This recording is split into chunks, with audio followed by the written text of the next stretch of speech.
It was supposed to be just another quiet Sunday morning for John Kennedy, a 32-year-old school teacher, known in his small Georgia town for his calm voice and unwavering patience. But within moments, that peace shattered under the flashing blue lights of a police cruiser. What happened next would not only shake the local police department but would also ignite a wave of conversations across the nation about justice, courage, and the power of doing what's right, even when the odds are against you.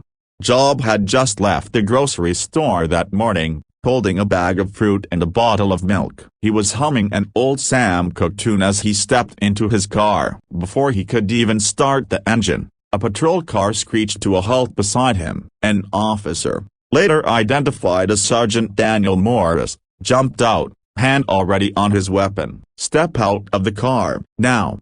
the officer barked. Confused and scared, John froze. He hadn't done anything wrong. "What's going on, officer?" John asked, his voice trembling but steady. "I said out of the car." "Don't make me say it again," the officer yelled, pulling his gun and pointing it directly at John's chest. In that split second, fear surged through John's body like cheese water. People in the parking lot began pulling out their phones. Mothers shielded their children. The air grew thick with tension. John raised his hands slowly, stepping out of the car as ordered. He knew one wrong move could cost him his life. What Sergeant Morris didn't realize was that every second of the encounter was being recorded, not just by bystanders, but by his own body camera, which would later reveal the truth in painful clarity.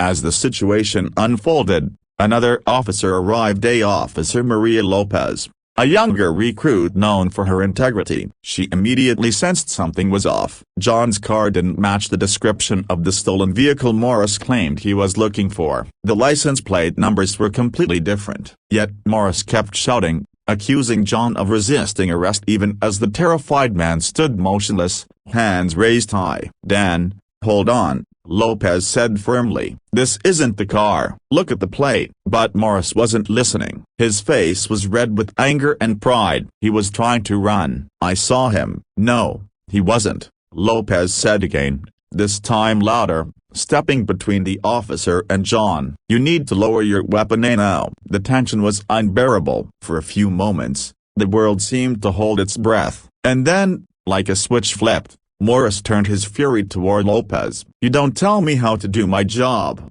he snapped. But Lopez wasn't backing down. "You're pointing a gun at an innocent man," she said, voice steady as steel. "You're breaking the law." By now, the crowd had grown. Dozens of people watched, recording every word. Lopez calmly instructed John to stay where he was, then reached for her radio. Within minutes, the police chief arrived, summoned by urgent reports of an escalating scene involving one of his own. The chief reviewed the footage right there on the spot, and what he saw changed everything. Morris had pulled his gun without justification, fabricated an accusation, and endangered an innocent man. When the chief turned to face him, his voice was cold and final. "Sergeant Morris, you are under arrest." Gasps rippled through the crowd. The same officer who had just pointed a gun at an unarmed man was now being handcuffed in front of the very people he was supposed to protect. For John, it was a surreal moment,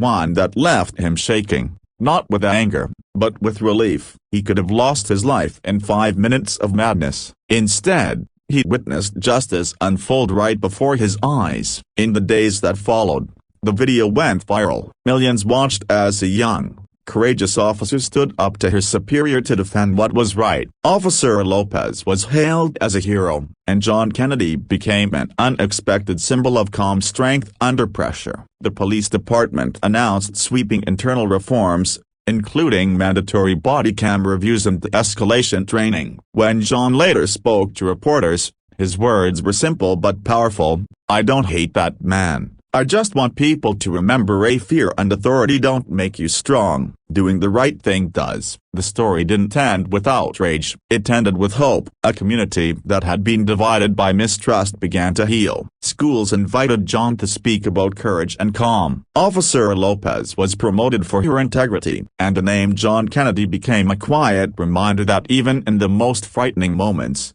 standing still, staying true, and believing in justice can change the course of everything.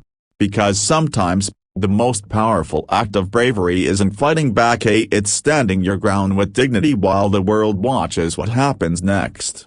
And in this case, 5 terrifying minutes became the spark for a change that no one saw coming, proving that light, even when surrounded by darkness, can still find its way through.